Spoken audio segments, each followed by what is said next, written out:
April 6th, 1944, Thursday. Dear Kitty, you asked me what my hobbies and interests were, so I want to reply. I warn you, however, that there are heaps of them, so don't get a shock. First of all, writing, but that hardly counts as a hobby. Number 2, family trees. I've been searching for family trees of the French, German, Spanish, English, Austrian, Russian, Norwegian, and Dutch royal families in all the newspapers, books, and pamphlets I can find. I've made great progress with a lot of them, as for a long time already, I've been taking down notes from all the biographies and history books that I read. I even copy out many passages of history. My third hobby, then, is history, on which Daddy has already bought me a lot of books.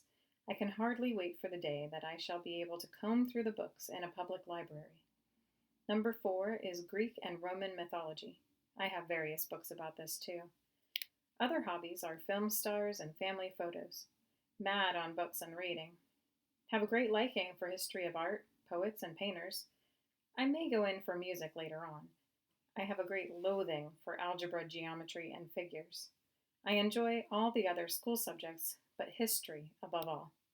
Yours, Anne. Tuesday, April 11th, 1944.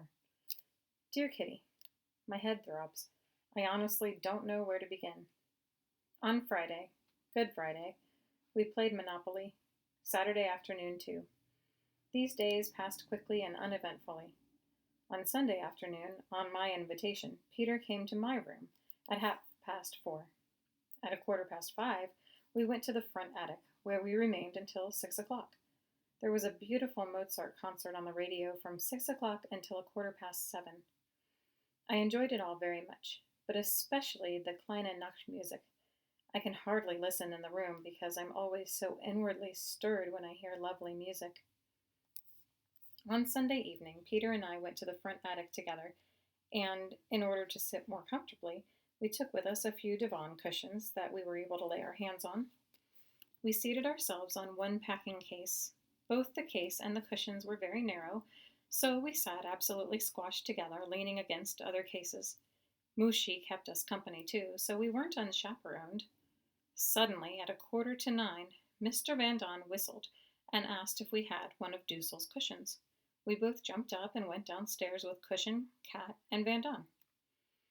A lot of trouble arose out of this cushion, because Dussel was annoyed that we had one of his cushions, one that he uses as a pillow. He was afraid that there might be fleas on it, and made a great commotion about his beloved cushion. Peter and I put 2 hard brushes in his bed as a revenge. We had a good laugh over this little interlude. Our fun didn't last long. At 9:30, Peter knocked softly on the door and asked Daddy if he would just help him upstairs over a difficult English sentence. "That's a blind," I said to Margot. "Anyone could see through that one." I was right. They were in the act of breaking into the warehouse. Daddy, Van Don, Dussel, and Peter were downstairs in a flash. Margot, Mummy, Mrs. Van Don, and I stayed upstairs and waited. 4 frightened women just have to talk. So talk we did, until we heard a bang downstairs. After that, all was quiet. The clock struck 10:15. The color had vanished from our faces. We were still quiet, although we were afraid. Where could the men be? What was that bang? Would they be fighting the burglars? 10 o'clock, footsteps on the stairs. Daddy, white and nervous, entered, followed by Mr. Van Don. "Lights out. Creep upstairs. We expect the police in the house." There was no time to be frightened. The lights went out. I quickly grabbed a jacket, and we were upstairs. "What has happened? Tell us quickly." There was no one to tell us, the men having disappeared downstairs again. Only at 10:10 did they reappear. 2 kept watch at Peter's open window. The door to the landing was closed, the swinging cupboard shut. We hung a jersey around the nightlight, and after that, they told us. Peter heard 2 loud bangs on the landing, ran downstairs, and saw that there was a large plank out of the left half of the door. He dashed upstairs, warned the home guard of the family, and the 4 of them proceeded downstairs. When they entered the warehouse, the burglars were in the act of enlarging the hole. Without further thought, Van Don shouted, "Police!" A few hurried steps outside, and the burglars had fled. In order to avoid the hole being noticed by the police, a plank was put against it, but a good hard kick from outside sent it flying to the ground. The men were perplexed at such impudence, and both Van Don and Peter felt murder welling up within them. Van Don beat on the ground with a chopper, and all was quiet again. Once more they wanted to put the plank in front of the hole. Disturbance! A married couple outside shone a torch through the opening, lighting up the whole warehouse. One of the men muttered, and now they switched over from their role of police to that of burglars. The four of them sneaked upstairs. Peter quickly opened the doors and windows of the kitchen and private office, flung the telephone onto the floor, and finally the four of them landed behind the swinging cupboard. End of part 1. The married couple with the torch would probably have warned the police. It was Sunday evening, Easter Sunday. No one at the office on Easter Monday, so none of us could budge until Tuesday morning. Think of it, waiting in such fear for 2 nights and a day. No one had anything to suggest, so we simply sat there in pitch darkness, because Mrs. Van Don in her fright had unintentionally turned the lamp right out, talked in whispers, and at every creak one heard, "Shh, shh." It turned 10:30, 11, but not a sound. Daddy and Van Don joined us in turns. Then, 11:15, a bustle and noise downstairs. Everyone's breath was audible. Otherwise, no one moved. Footsteps in the house, in the private office, kitchen, then on our staircase. No one breathed audibly now. Footsteps on our staircase, then a rattling of the swinging cupboard. This moment is indescribable.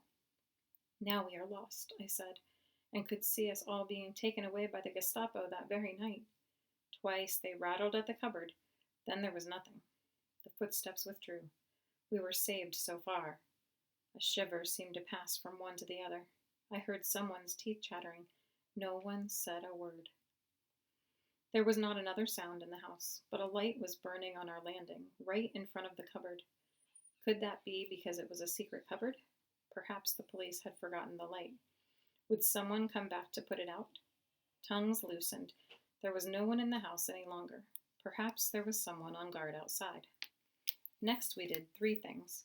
We went over again what we supposed had happened. We trembled with fear, and we had to go to the lavatory. The buckets were in the attic, so all we had was Peter's tin wastepaper basket. Van Don went first, then Daddy, but Mummy was too shy to face it. Daddy brought the wastepaper basket into the room where Margot, Mrs. Van Don, and I gladly made use of it. Finally, Mummy decided to do so too. People kept on asking for paper. Fortunately, I had some in my pocket. The tin smelled ghastly. Everything went on in a whisper. We were tired. It was 12 o'clock. Lie down on the floor then and sleep. Margot and I were each given a pillow and 1 blanket. Margot lying just near the store cupboard and I between the table legs. The smell wasn't quite so bad when one was on the floor, but still Mrs. Van Don quietly brought some chlorine, a tea towel over the pot, serving as a second expedient. Talk, whispers, fear, stink, flatulation, and always someone on the pot. Then try to go to sleep. However, by 2:30, I was so tired that I knew no more until 3:30. I awoke when Mrs. Van Don laid her head on my foot. "For heaven's sake, give me something to put on," I asked. I was given something, but don't ask what. A pair of woolen knickers over my pajamas, a red jumper and a black skirt, white oversocks, and a pair of sports stockings full of holes. Then Mrs. Van Don sat in the chair and her husband came and lay on my feet. I lay thinking till 3:30, shivering the whole time, which prevented Van Don from sleeping. I prepared myself for the return of the police. Then we'd have to say that we were in hiding.